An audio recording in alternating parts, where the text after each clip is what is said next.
Toda a igreja de pé, por favor. Pega o evangelho, abra em João, capítulo 12. Vamos ler o versículo 31. Evangelho de João, capítulo 12, versículo 31. Jesus falando: agora é o juízo deste mundo. Agora será expulso o príncipe deste mundo. Amém? Jesus está prestes a abraçar a cruz do Calvário. Ele ainda é um homem livre. E ele diz que está chegando a hora fatal em que Satanás será expulso. O príncipe deste mundo, o rei deste século. Então eu vou reler. Agora é o juízo deste mundo. Agora será expulso o príncipe deste mundo. Amém? Eu leio mais uma vez e cada pessoa que está comigo aqui na sede da Paz e Vida em São Paulo, Brasil, repete em seguida. Vamos lá. Agora, bem alto, agora é o juízo deste mundo. Agora será expulso o príncipe deste mundo. Reparou que ele falou agora duas vezes na mesma frase? Porque não é para depois. Diga, é agora. Fala, minha bênção é agora. Quem crê nisso, levante a mão. Então vamos dar para esta palavra a melhor salva de palmas. A melhor salva de palmas que todos nós já demos em nossas vidas. E enquanto você aplaude, abra a tua boca e diga glória ao teu nome, Senhor. E você que está à distância, ouvindo pela rádio, assistindo pela TV, acompanhando pelo YouTube, Facebook, internet, junte-se a nós aqui em São Paulo e aplauda também ao Senhor. Aplauda mais ainda, não tenha vergonha não. Diga glória, glória, glória ao teu nome, Senhor. Vai aplaudindo e dando glória, não pare. Pai querido e Deus amado, não só aqui em São Paulo, mas em toda parte, tem alguém te glorificando e te aplaudindo agora. Abre o céu para receber este louvor. E sobre cada vida que te exalta, derrama a tua bênção, a tua virtude, o teu poder. Agora, Senhor, agora a tua palavra vai ser pregada e o príncipe deste mundo vai ser expulso. Então vem com teu Espírito Santo. Tome a boca do pregador, tome os lábios do mensageiro. Envia a tua palavra com poder e autoridade.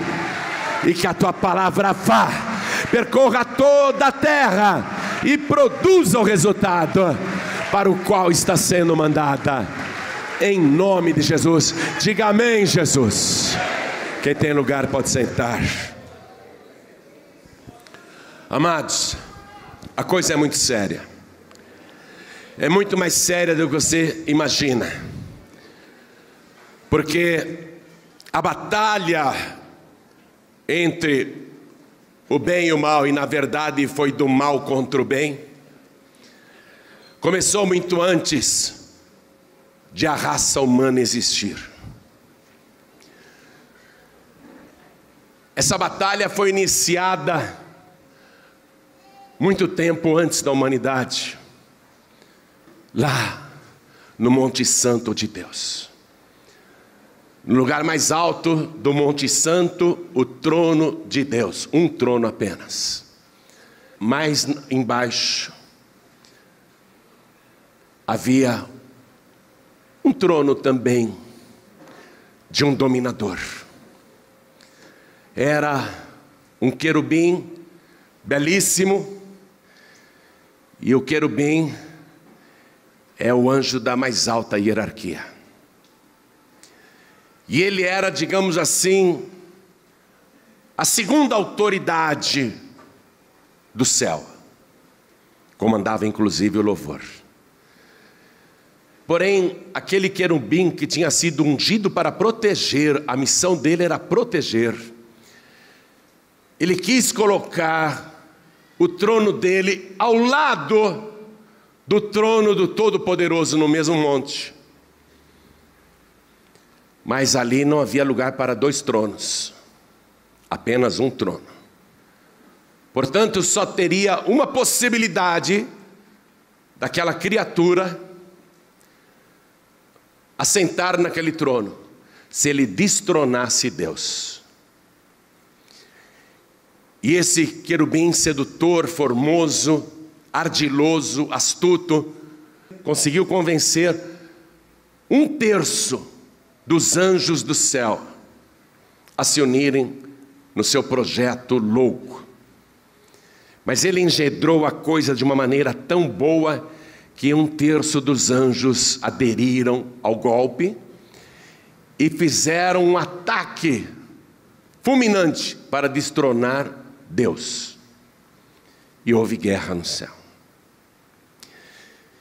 Porque o livro do profeta Isaías, no capítulo 14, a partir do versículo 12, descreve a queda, a derrota e por que ele caiu. Então vá comigo lá, Isaías capítulo 14, versículo 12. Ele fez um ataque, mas para Deus não foi surpresa. E mesmo que viessem todos os anjos com ele para destronar Deus, Deus sozinho derrubaria todos. Aqui diz assim: como caísse do céu, ó estrela da manhã, filha da alva, como fosse lançado por terra, tu que debilitavas as nações. Quer dizer, ele era o todo-poderoso. E tu dizias no teu coração, Deus sabia até o que ele pensava no coração dele, ele achava que era um plano secreto, né? Nosso Deus sonda os corações. Por isso que o ataque não foi surpresa para Deus. E tu dizias no teu coração, eu subirei ao céu, e acima das estrelas de Deus exaltarei o meu trono, e no monte da congregação me assentarei, da banda dos lados do norte. Subirei acima das mais altas nuvens e serei semelhante ao Altíssimo. Pega uma caneta e passa embaixo dessa palavra, semelhante. Ele queria ser semelhante ao Altíssimo. Essa linguagem que ele usou, colocarei o meu trono acima das estrelas de Deus. Isso é uma figuração. No livro de Apocalipse, estrelas se referem a anjos. Não que as estrelas do céu sejam anjos, mas é uma linguagem figurada, muito clara em Apocalipse. Então ele queria ser, acima de todos, semelhante ao Altíssimo. E não pode. Não pode. Deus não dá a glória dele para ninguém. O livro do profeta Ezequiel, capítulo 28, a partir do versículo 14, e eu quero que você vá comigo lá, diz assim: tu eras querubim ungido para proteger. Loucura, não? Querubim ungido para proteger. Difícil acreditar que este ser que veio para matar, roubar e destruir a todos, no princípio, ele foi ungido para proteger. E te estabeleci no monte santo de Deus estavas, no meio das pedras afogueadas andavas, perfeito eras nos teus caminhos desde o dia em que foste criado, até que se achou iniquidade em ti. Ele é o autor da iniquidade, da injustiça, da maldade, do pecado, da morte, da destruição. Ele é esse autor. Então, a batalha espiritual começou muito antes, foi anterior à raça humana. Muito antes. Esse espírito queria ser semelhante ao Altíssimo. Por isso que, quando Deus foi criar o ser humano, e está escrito lá no livro de Gênesis, capítulo 1, versículo 20, Deus conversando com uma pessoa igual a ele, disse: façamos o homem a nossa imagem, conforme a nossa semelhança. Isso deixou Lúcifer enlouquecido. Eu caí porque quis ser semelhante ao Altíssimo, ele não admitiu. E agora do barro, do pó da terra, ele vai criar alguém semelhante a ele. Semelhante a ele. Por que eu não pude? Por que ele não admitiu que eu fosse semelhante a ele? E a esta nova criatura, o homem, ele já diz que vai ser a sua imagem, conforme a sua semelhança. Ele odiou o homem antes de o homem ser criado. E aí a batalha espiritual mudou-se para o jardim do Éden. E ali foi um confronto que envolveu espírito e carne. Porque o homem, sendo alma vivente, carne e ossos, a mulher também, vem Lúcifer e incorpora na serpente e usa aquela criatura para enganar, para distorcer. E é ali que fica bem evidente a estratégia que Satanás sempre usa para destruir os que querem Deus. O diabo, ele distorce o que Deus fala, ele modifica a escritura, ele modifica o entendimento. Foi assim que ele falou para a mulher. O que foi que Deus disse sobre o fruto dessa árvore? Deus disse que se a gente comer, a gente morre. Morre nada. O que Deus não revelou para vocês é que se vocês comerem desse fruto, vocês serão iguaizinhos a Ele. O ser humano já era semelhante a Deus. O ser humano não precisava ficar mais igual a Deus. E foi aí que a batalha, que antes era só espiritual, passou a ser contra a carne também. E ali mesmo, no jardim do Éden, Deus avisa que a batalha iria se dar entre espírito e carne. Eu quero que você vá comigo no livro de Gênesis, capítulo 3. Nós vamos ler o versículo 15.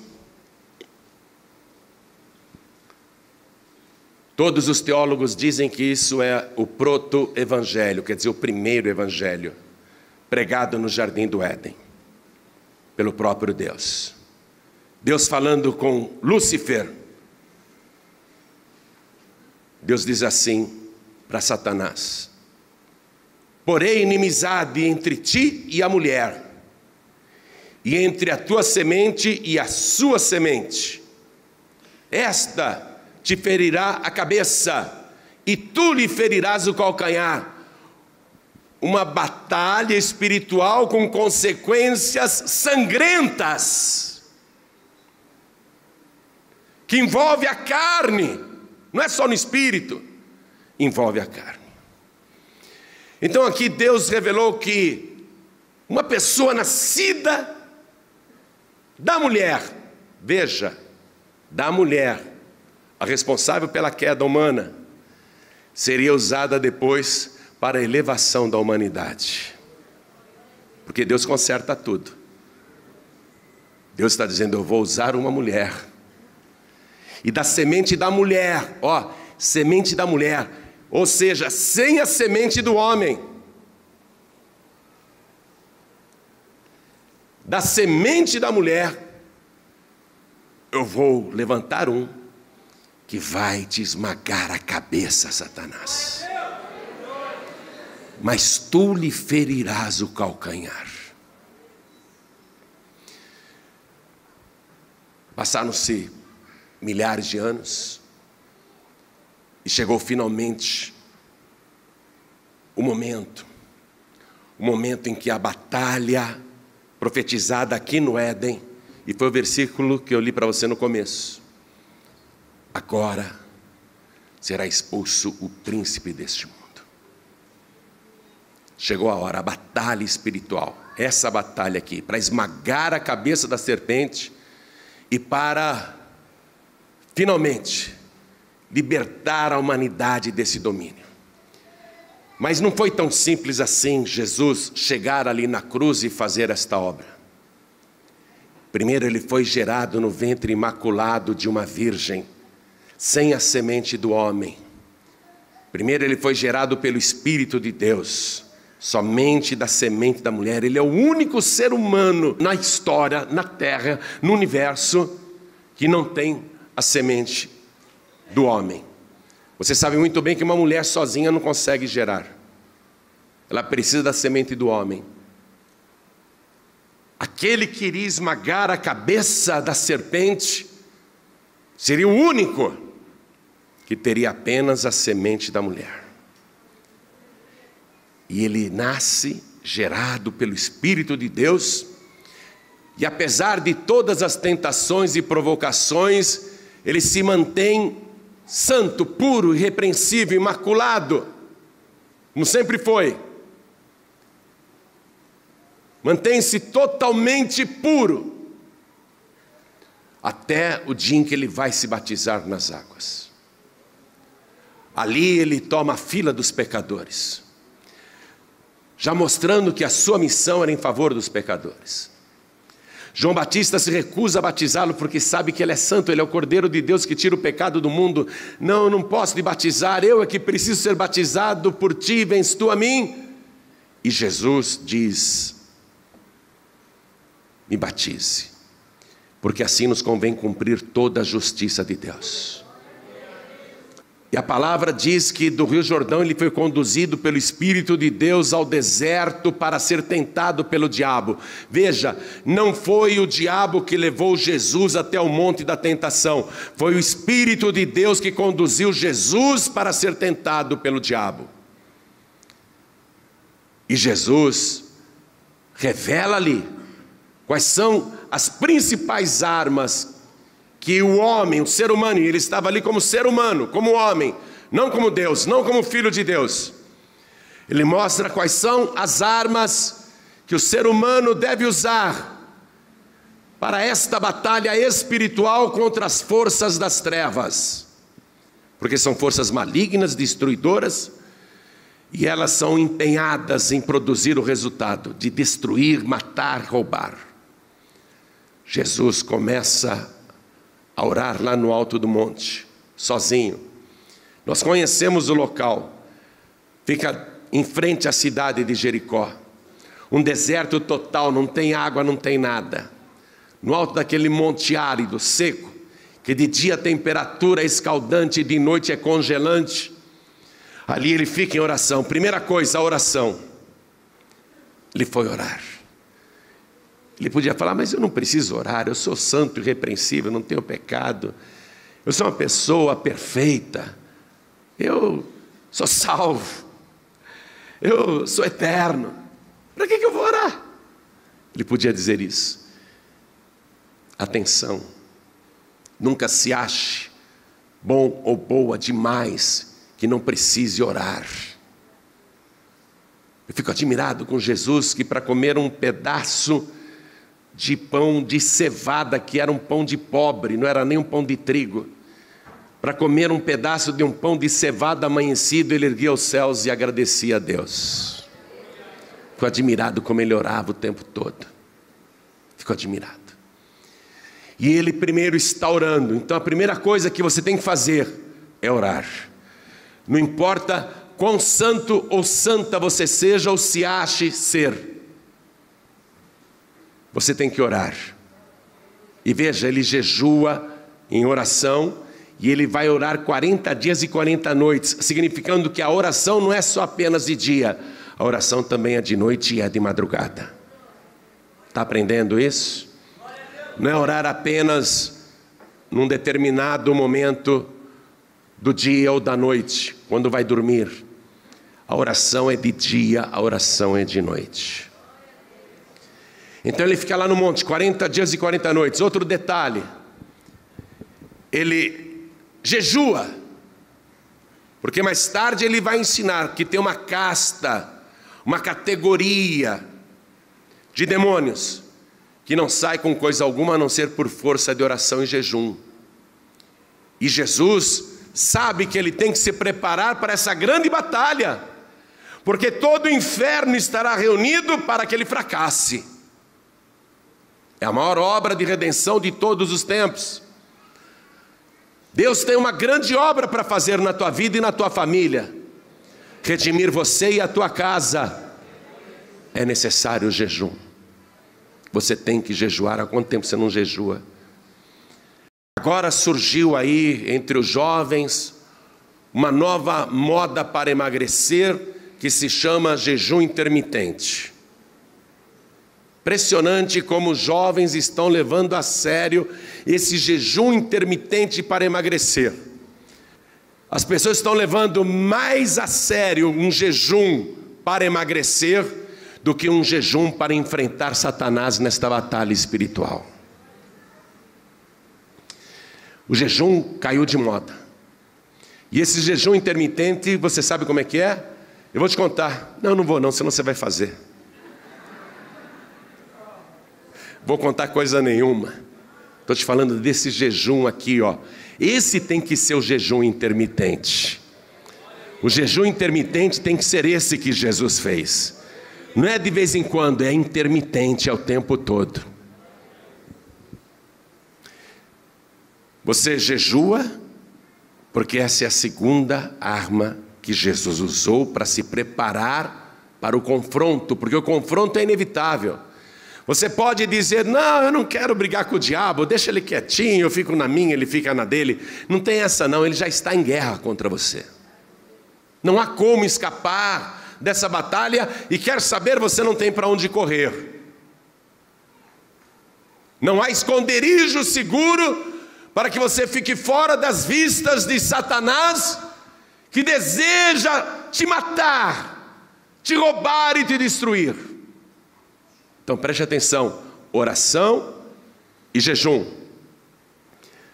E Jesus vai mostrar que na hora do confronto, há a mais poderosa de todas as armas, que é a palavra de Deus. Quero que você vá comigo no Evangelho de Mateus, que fala a respeito desse combate, porque Jesus se preparou para a batalha e o inimigo apareceu. O inimigo veio. Ele não poupa ninguém. Escutem, eu já vi criança endemoniada. Assim como eu já vi senhoras de cabelo bem branquinho, que poderia ser a minha nona, totalmente endemoniada.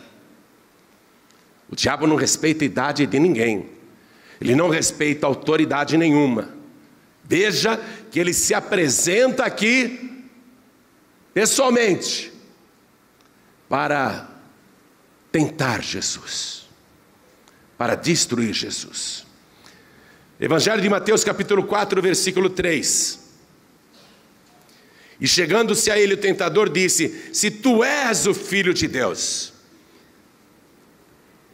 E aqui a gente vê que a inveja de Satanás a respeito de Jesus era muito maior do que a inveja que ele teve de Adão e Eva.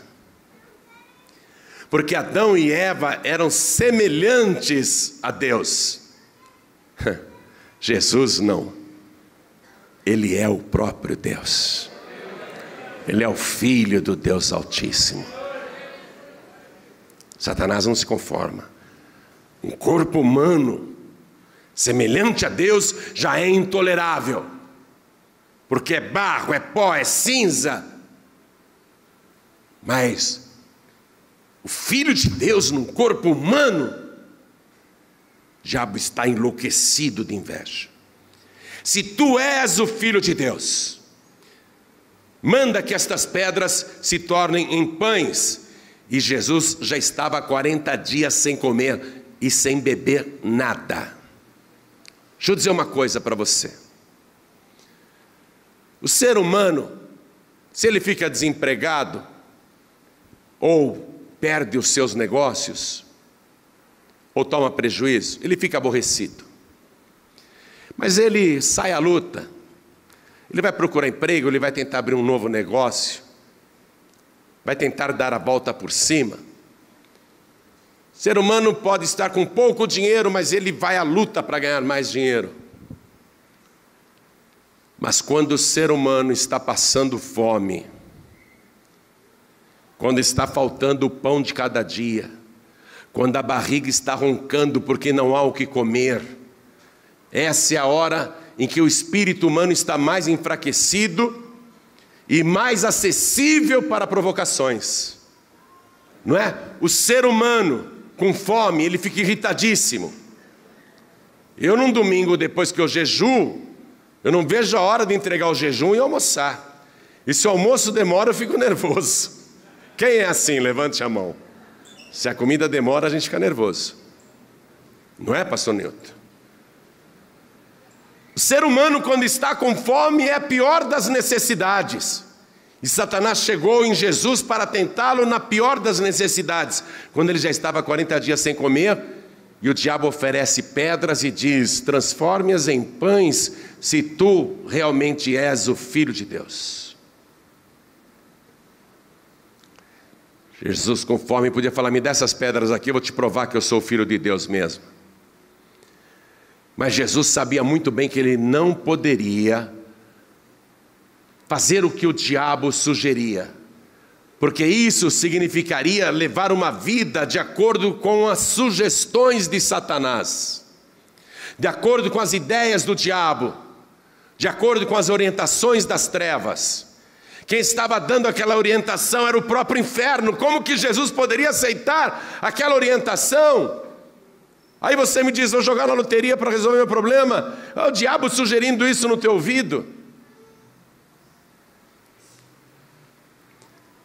Preste atenção, você não pode levar a tua vida conforme as sugestões do inferno. O diabo está sugerindo, e se Jesus aceita, preste atenção, se Jesus aceita a sugestão, ele estará se tornando servidor de Satanás. E Jesus combate esse primeiro golpe, ele revida, ele se defende através da palavra de Deus. Escute, Jesus, porém, respondendo, disse: está escrito. Diga: está escrito. Jesus não disse outra coisa para o diabo, Jesus já disse direto: está escrito. Jesus podia falar: eu não vou transformar pedra em pães, coisa nenhuma, diabo. Sabe por quê? Porque está escrito. Não, ele já vai direto na palavra. Qual é a tua defesa contra Satanás? A palavra. Está escrito. E é tão lindo o que eu vou ler aqui, que se você não der glória a Deus, é porque você não está entendendo a palavra. Está escrito: nem só de pão viverá o homem, mas de toda a palavra que sai da boca de Deus. Esse é o alimento. Toda palavra que sai da boca de Deus. E veja o detalhe: nem só de pão viverá o homem. Jesus não está falando viverá o Filho de Deus. Ele se posiciona como um homem. Ele está te ensinando, a você e a mim, que somos humanos, que a gente tem que responder para Satanás: está escrito. Nem só de pão viverá o homem, mas sim de toda a palavra que sai da boca de Deus. E sabe onde está escrito isso? Na única Bíblia disponível naquela época, porque o Novo Testamento não estava escrito. Onde Jesus leu isso? Aonde? Que livro que ele leu isso e repetiu para Satanás? Vai em Deuteronômio, capítulo 8, versículo 3. E vou ler a parte final, a parte B. Para te dar a entender que o homem não viverá só de pão, mas que de tudo que sai da boca do Senhor viverá o homem. Eu fico maravilhado de ler aqui a mesma Bíblia que Jesus lia. Você não fica feliz? Saber que Jesus está enfrentando a sua batalha espiritual, usando a mesma Bíblia que você tem aí na mão, a mesma palavra que está aí na tua mão. Eu não tenho dúvida nenhuma que se você ler esta palavra, você vai derrotar Satanás e colocar toda a força do inferno por terra. Você vai derrotar o diabo. Olha só, Jesus foi lá atrás no Antigo Testamento. O diabo ficou zonzo. Quando Satanás se recuperou, diz aqui que o diabo transportou até a cidade santa, até Jerusalém, colocou Jesus lá no pináculo do templo, que é a esquina de um muro muito alto, mais de 50 metros de altura. E versículo 6, estou em Mateus, capítulo 4, versículo 6. E disse-lhe: se tu és o Filho de Deus. O diabo está com uma inveja do Filho de Deus. O Filho de Deus num corpo humano semelhante a Deus. É muito para a cabeça dele. O diabo está irado. Se tu és o Filho de Deus, lança-te daqui abaixo, porque está escrito. Ô Satanás, está escrito, Satanás. Você conhece a Bíblia, demônia? Mais do que eu e você. O diabo é o maior teólogo do universo, depois, evidentemente, da Santíssima Trindade. O diabo conhece essa palavra. E ele cita aqui uma escritura. Imagine você, ele vai citar o Salmo 91.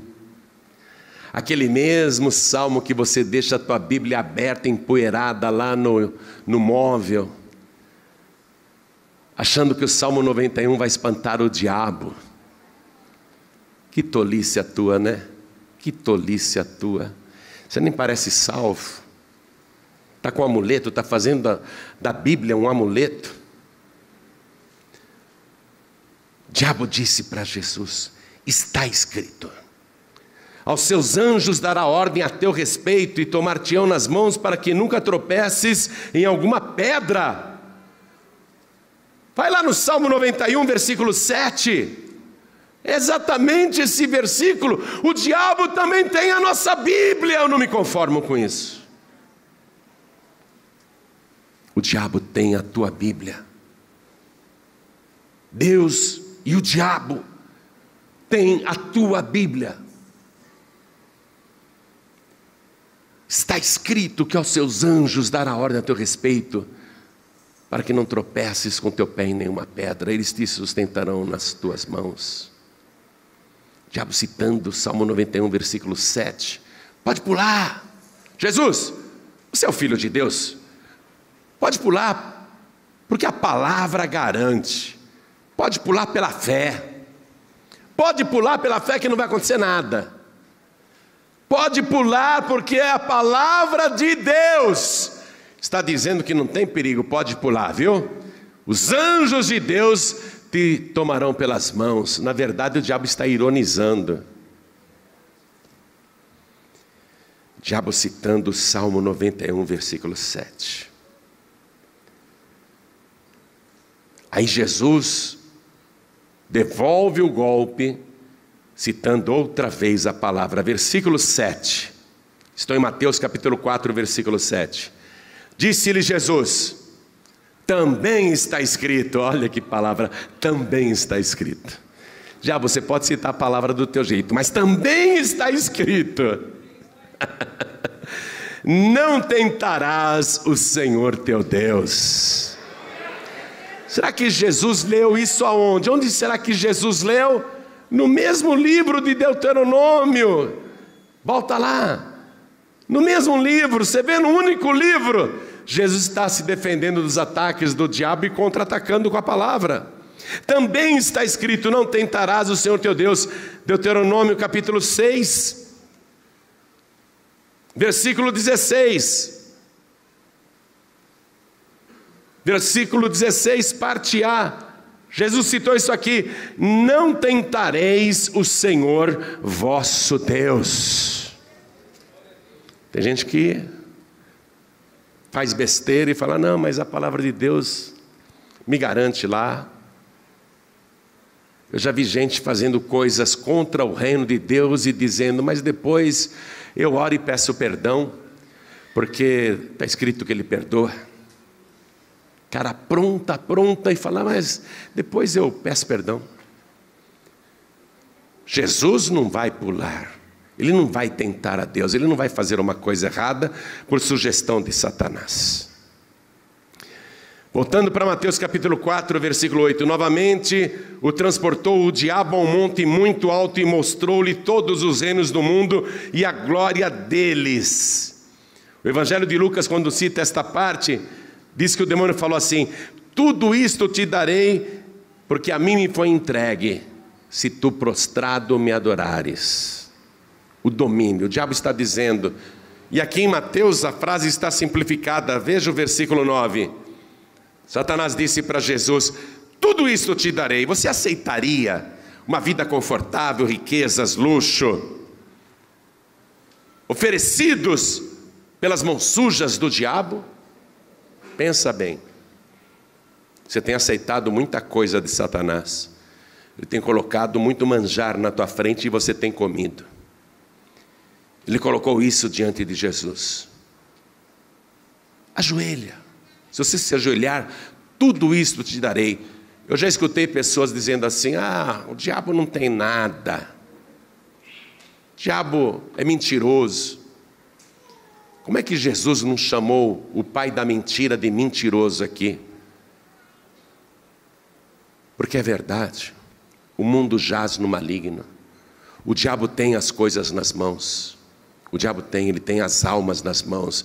Ele tem as riquezas dos ímpios nas mãos. Ele tem as riquezas ilícitas nas mãos. Ele tem o fruto do traficante nas mãos. Ele tem o fruto dos ladrões nas mãos, dos corruptos nas mãos.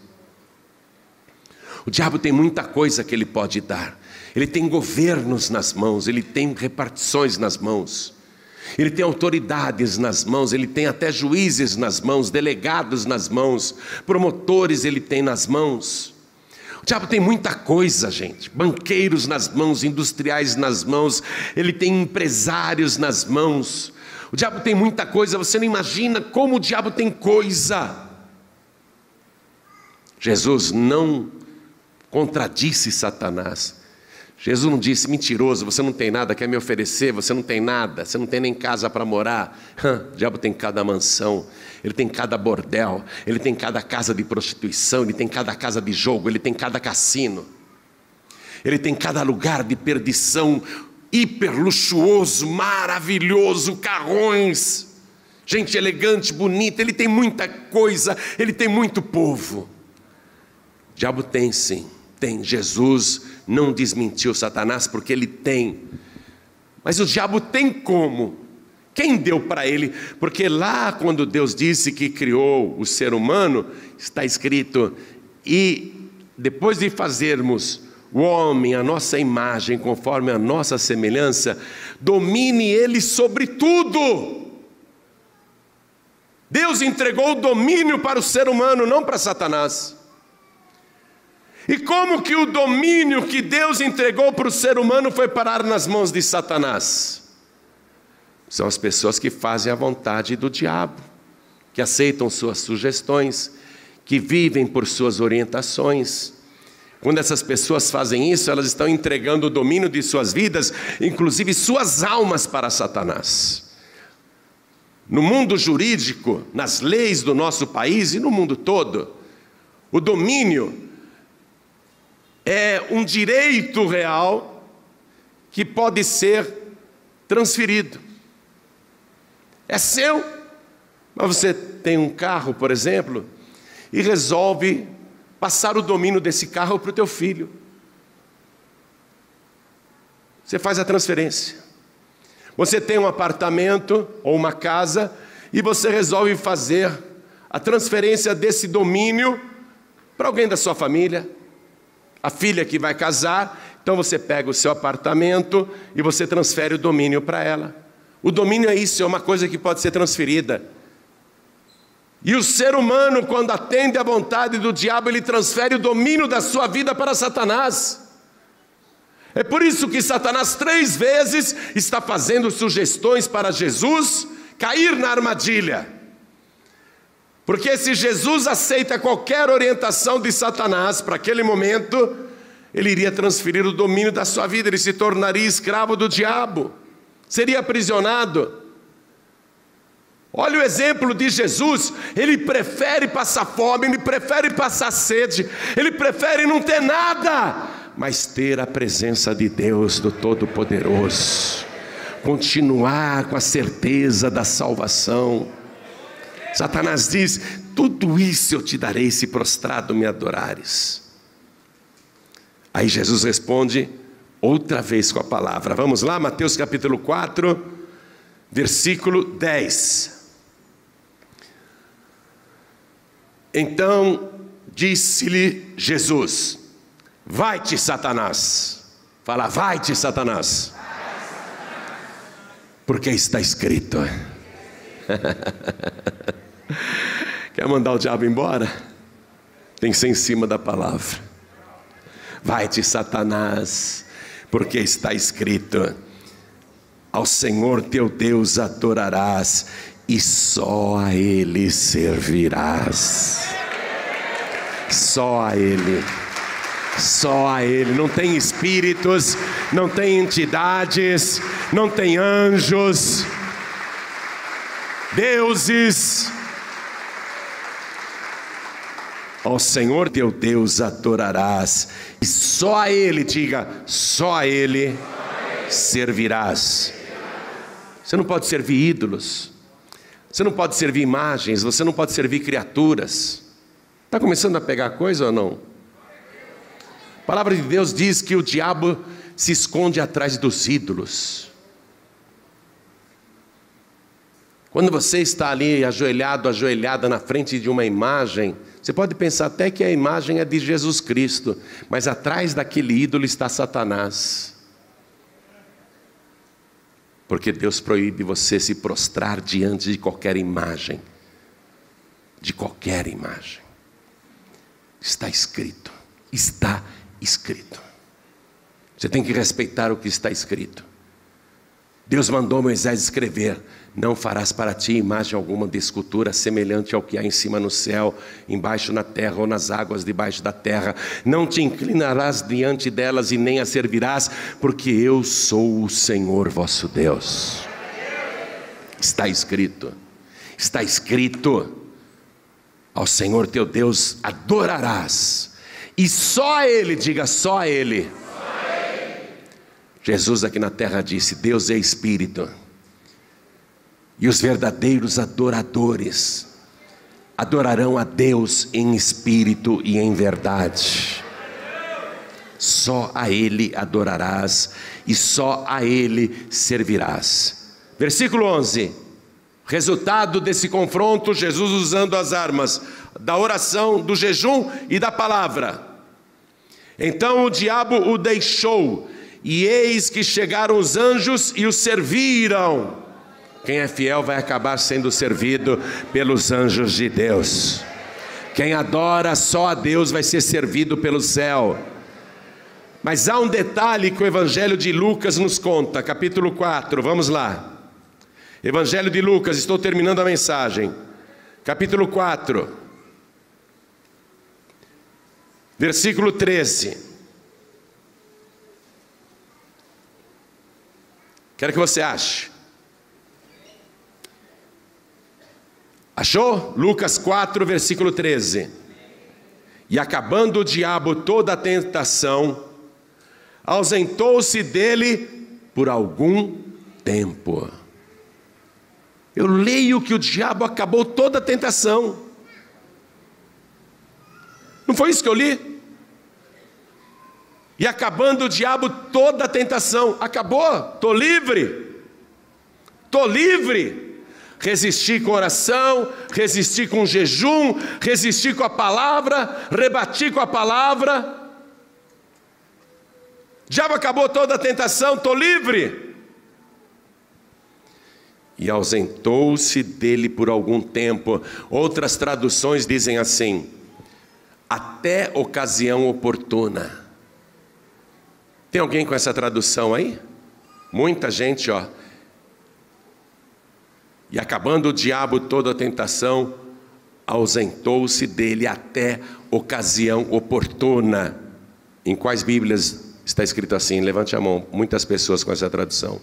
Até ocasião oportuna. Quer dizer que ele parece que foi embora. Está compreendendo ou não? Parece que acabou toda a tentação. Ufa, estou livre desse espírito das trevas. Estou livre. Só que o diabo, ele se ausenta temporariamente e fica sondando, te vigiando em oculto, até encontrar ocasião oportuna. Quer saber a verdade? O diabo nunca vai desistir de te derrubar. O diabo nunca vai desistir de te destruir, de te matar, de acabar com você. Por isso que você tem que entrar para essa batalha espiritual para valer. Não é essa coisinha meia boca que a gente vê hoje em dia. Pelo amor de Deus, que igreja mais fria que nós estamos vivendo no século 21.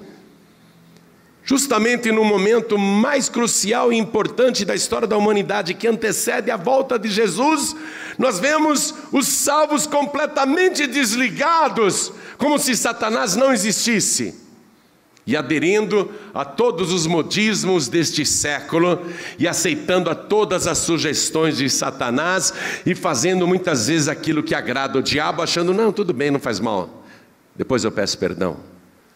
Pessoas que não oram, que não jejuam, que não estudam a palavra, que não são dizimistas fiéis, que não são ofertantes fiéis, que não estão nem aí se o evangelho está sendo pregado em toda a terra ou não, cada um por si. O esfriamento da fé foi profetizado por Jesus para os últimos dias. Por se multiplicar a iniquidade. A gente vê tanta iniquidade que o amor está esfriando mesmo. É tanta maldade nesse mundo. A coisa está tão escancarada e aquilo que é errado está sendo batido diariamente na imprensa, na mídia como certo. O amor está esfriando, tudo está sendo aceito agora. O Espírito Santo nesses últimos dias está tendo um trabalho muito grande para convencer as pessoas do pecado, da justiça e do juízo. Está sendo muito difícil para o Espírito Santo convencer um jovem de que um rapaz beijar outro rapaz na boca em plena luz do dia e também escondido, né? Tanto faz. Já convenceu até os pequeninos que crescem na escola dizendo é tudo normal, está tudo certo. O Espírito Santo está tendo muito trabalho para convencer do pecado, da justiça e do juízo. São os últimos dias. E Jesus profetizou dizendo, é necessário que tudo isso aconteça. E esse evangelho do reino será pregado em todo o mundo, em testemunho a todas as gentes, e então virá o fim. Esse é o momento. Esse é o momento. Eu acredito sinceramente que por uma razão que eu desconheço, Deus trouxe você aqui hoje para te chacoalhar e te despertar e dizer a você, prepara-te para esta batalha, use as armas que eu usei, não fuja do combate, não fuja do diabo, não ignore o inimigo, passe por cima dele, porque eu sou contigo para te livrar e para te abençoar. Eu já expulsei o príncipe deste mundo, ele me feriu, mas eu esmaguei a cabeça da serpente. Vamos pregar, minha gente, vamos evangelizar, minha gente. Vamos levar a vida espiritual a sério, minha gente. Vamos orar, jejuar e estudar a palavra. Foi isso que Jesus fez. Toda a igreja se coloca de pé. O confronto foi sangrento, conforme estava profetizado no proto-evangelho pelo próprio Deus lá no Jardim do Éden. Porém, inimizade entre ti, serpente e a semente da mulher. A semente da mulher te ferirá a cabeça. Uma pena que só feriu, né? Uma pena que só feriu a cabeça da serpente.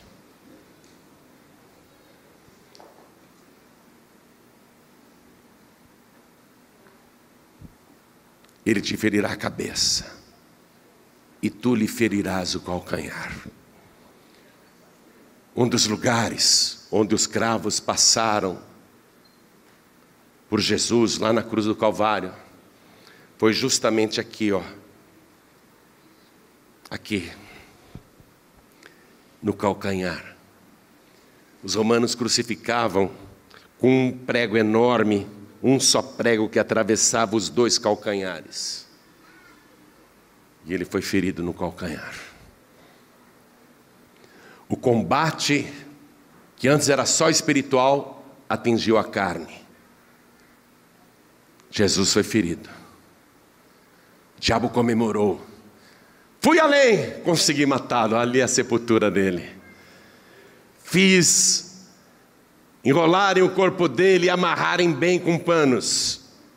Fiz colocarem uma pedra enorme na entrada do sepulcro e fiz chumbarem com argamassa aquela pedra. E fiz colocarem guardas dia e noite para que ele continue bem morto, para que o cadáver dele continue ali, todo arrebentado. Eu fui além, Deus achou que ele iria ser ferido, mas eu o matei, está lá, ele está morto. Dali ele não sai nunca mais. Mas no terceiro dia, os guardas de plantão levaram um susto, porque a princípio parecia uma estrela cadente. Um ponto luminoso, mas aquele ponto luminoso veio na direção deles e foi ficando maior, até que veio e tocou naquela pedra chumbada na entrada da caverna onde jazia o cadáver de Jesus. E quando ele tocou, aquela pedra começou a se mover e aconteceu um grande terremoto. E quando aquela pedra saiu da entrada do sepulcro, um clarão muito grande de cegar os olhos, os guardas caíram por terra, mas eles puderam ver o mesmo que tinha sido assassinado cruelmente na cruz do Calvário. Eis aqui, vivo, andando com seus próprios pés, ressuscitado, tendo nas mãos as chaves da morte e do inferno. O príncipe deste mundo é expulso da vida de quem se entrega a Jesus. E ele disse: os que creem em mim, em meu nome expulsarão os demônios. Que maravilha, hein? Eu e você, pó e cinza, barro, lama, em forma de Deus, semelhantes a Deus, eu e você, mas barro e cinza, pó apenas, com autoridade, para expulsar o príncipe deste mundo. Mas não porque haja em nós santidade própria ou virtude especial, mas porque em nós está a cobertura do sangue do Cordeiro, o sangue que nos purifica de todo o pecado e nos torna tão santos quanto Jesus. O sangue que nos purifica de toda iniquidade é temido por Satanás, e quando nós usamos o nome de Jesus, o inferno cai por terra, o inferno tem que recuar e sair da frente.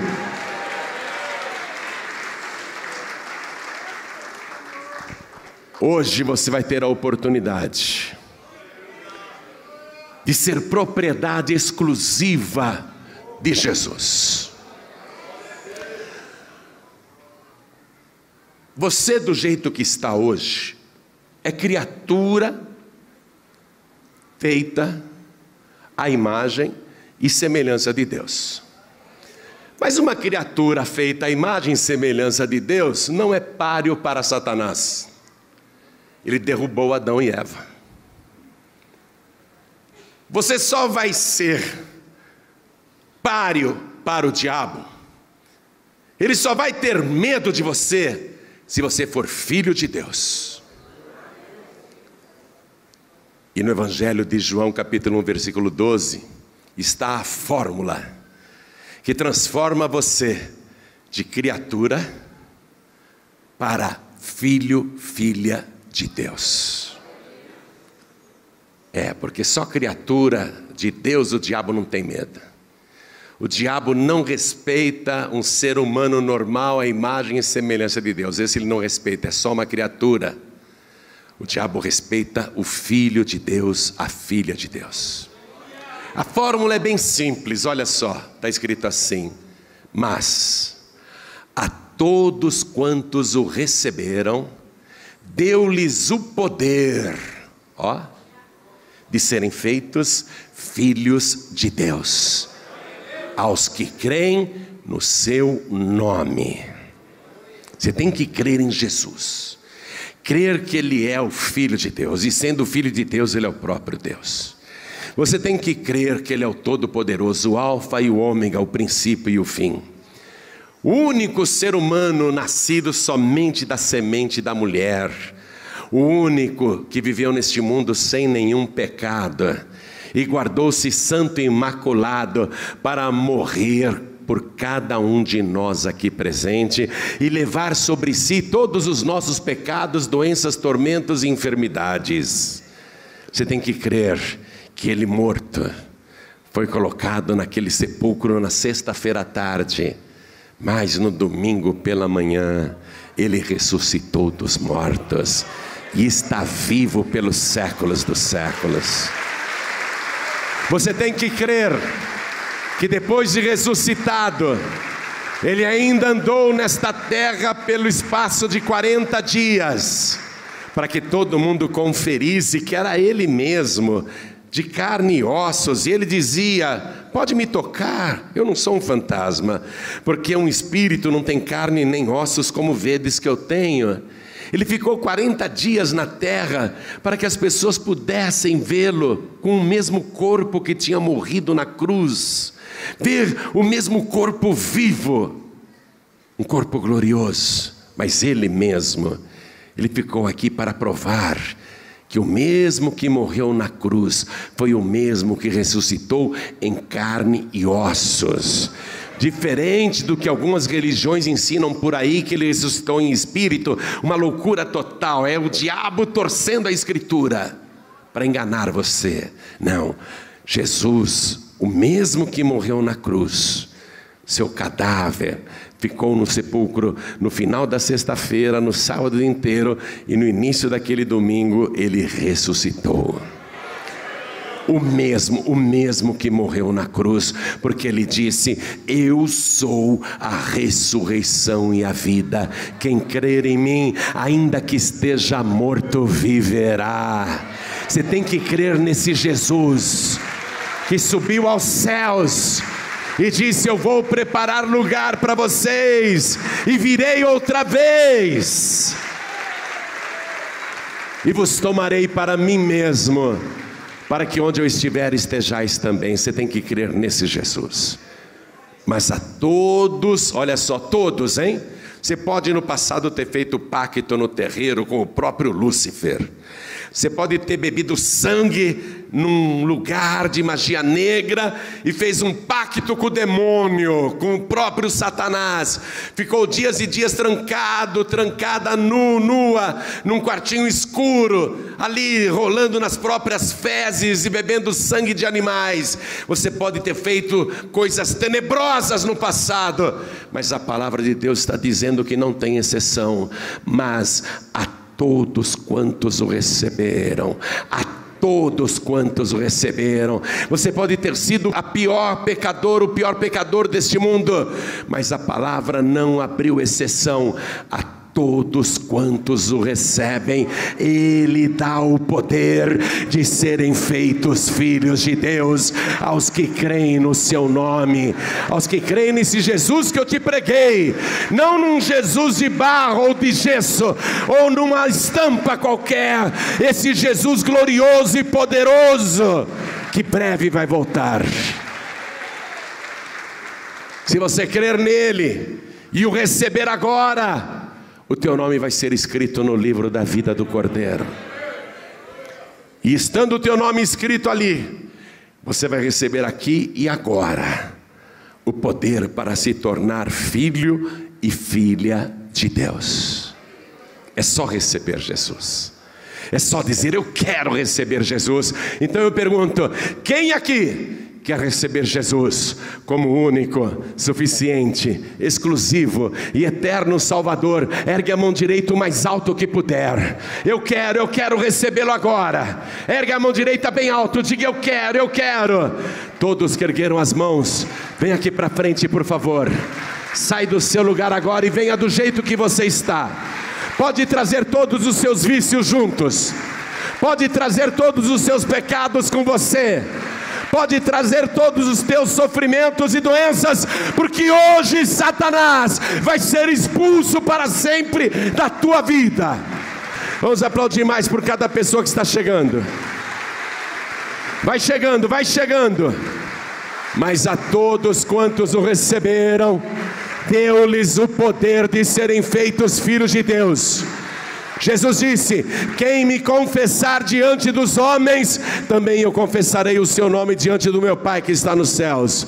Então vem aqui para frente para confessar que Jesus Cristo é o teu único, suficiente, exclusivo e eterno Salvador. E igreja, vamos nos alegrar porque está chegando mais. Venha, porque tem lugar para você aqui. Venha.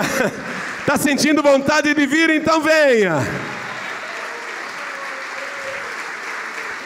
Eu quero chamar aqui na frente todos os filhos e filhas pródigos.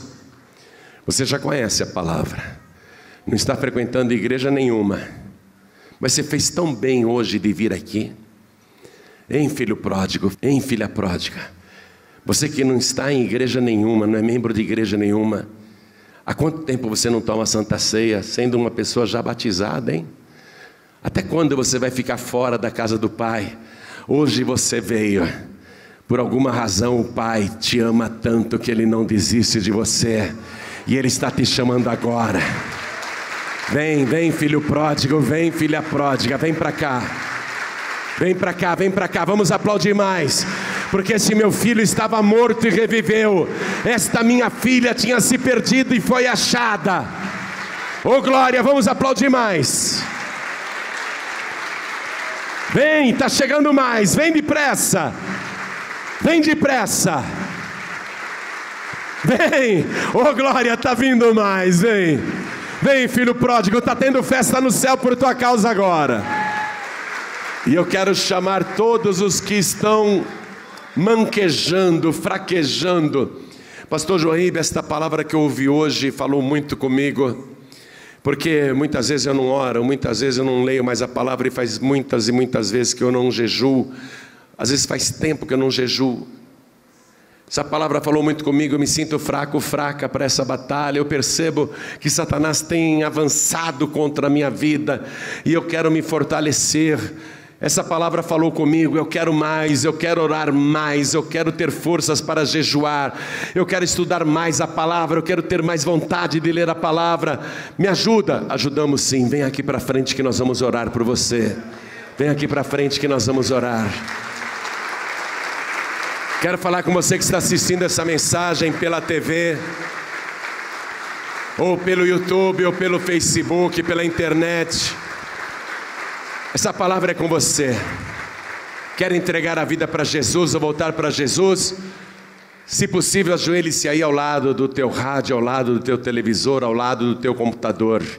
Se você está em trânsito ouvindo esta palavra, e não tem como se ajoelhar, ou está num lugar onde é impossível se ajoelhar agora, mas quer entregar a vida para Jesus, quer voltar para Jesus, então mande um sinal para o céu, porque os olhos do Senhor estão em toda a terra, e Ele está te vendo aí agora.